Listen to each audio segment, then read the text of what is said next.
Today's video is jumpers versus sleepers. Let's see what's the best. Let's do the maths. But first, let's look at one of my best ever jumpers. 2 years ago, when I used to play the game an awful lot more than I do now, I managed on day 67 free to play, I managed City Hall 25. Now, let's jump to my sleeper account. It is day 51 and I am on 12 million power and I have my City Hall 25.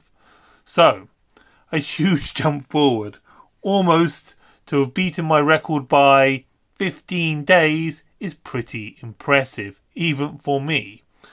Now, one of the reasons I've not made this video up to date is because I thought it was pretty obvious that sleepers are now the way forward, especially for a free-to-play player looking to gain power fast. But to help those who are undecided, we're going to do some mathematics. Let's just really start with those first 10 days of your kingdom where you've either made a jumper or a sleeper. Now, a jumper though, because of the jumper cap and because of the way kingdoms are created, can only really jump for 7 days, although I know it can go up to 10 days, but in principle, for the safety of your account and to be sure that you're able to jump, I wouldn't do a jumper above 7 days, and I recommend you not to. But of course, a sleeper has the full 10 days. In the next column though, let's look at some building. The jumper will benefit from a 30-hour building advantage in the 7 days it's made its account, because it will reach level 7 and it can't go above that. Where the sleeper, which has its full 10 days advantage, will get 240 hours building and 192, give or take, of the second build queue.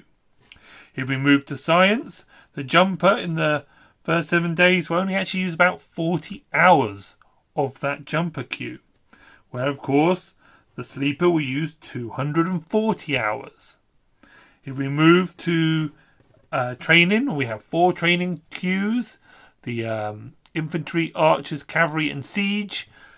And for the mathematics, to keep it simple, I'm going to pretend that you log in every hour and don't sleep.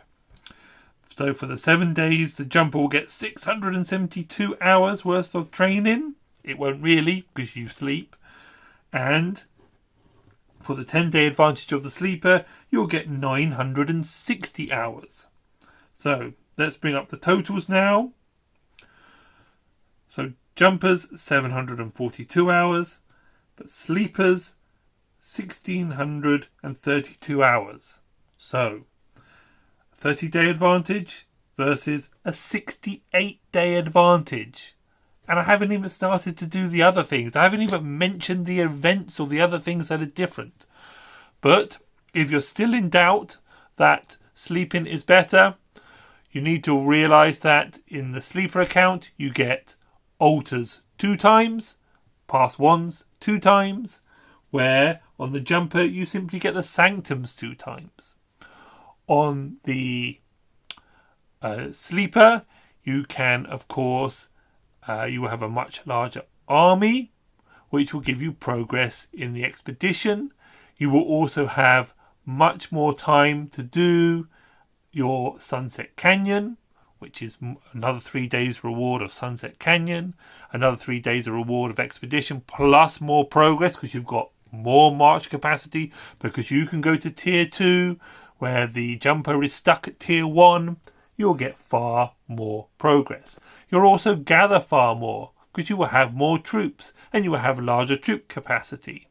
You will also have more AP to clear, and you'll kill more barbarians, and you'll kill higher level barbarians, and you will get more XP and the speed ups you get with that.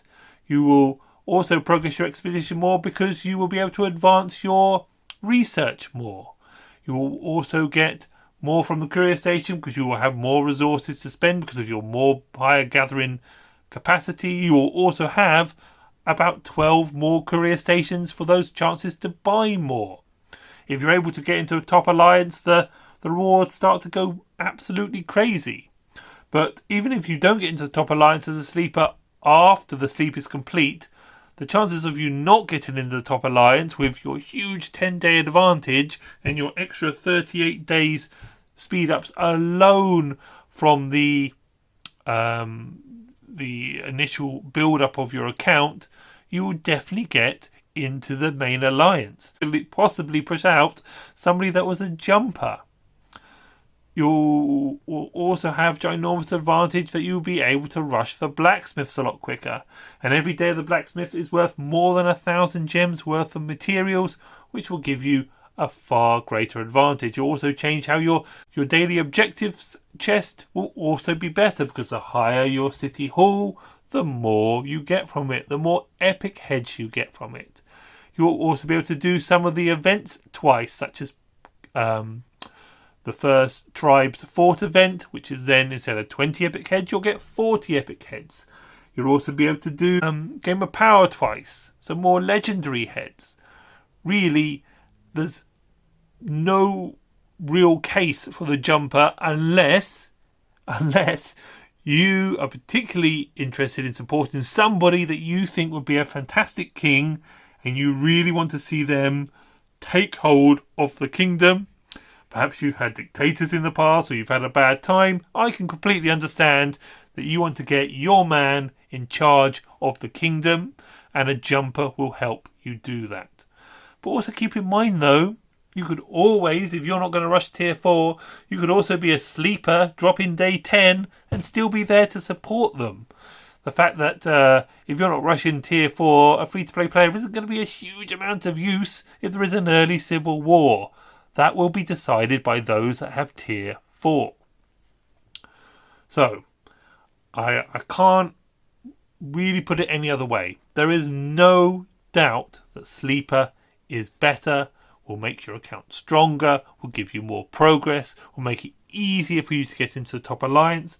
It will also make you easier that if you've not got a target alliance to go to, that you will be able to find a stronger alliance. If people think that it is some sort of luck that I've ended up in this alliance with tier 5 players, you're wrong. I've been networking, I have been scouting. This wasn't luck. In fact, if you think it's luck, I'm a little worried about you, because there's a lot of similarities to the real world in Rise of Kingdoms. That if you network, if you talk to people, if you find the best situation, if you hang around with the best people, if you are in the Sunset Canyon with the best people, or people like me, you will become better. You will get more rewards. And our whales are better for the free-to-play and the early Minamoto sharks that are using my tactics in Sunset. We are making the whales better players. We were making it, the kingdom, stronger. So, this is all. That's my rant over the moment. Sleeper versus Jumper.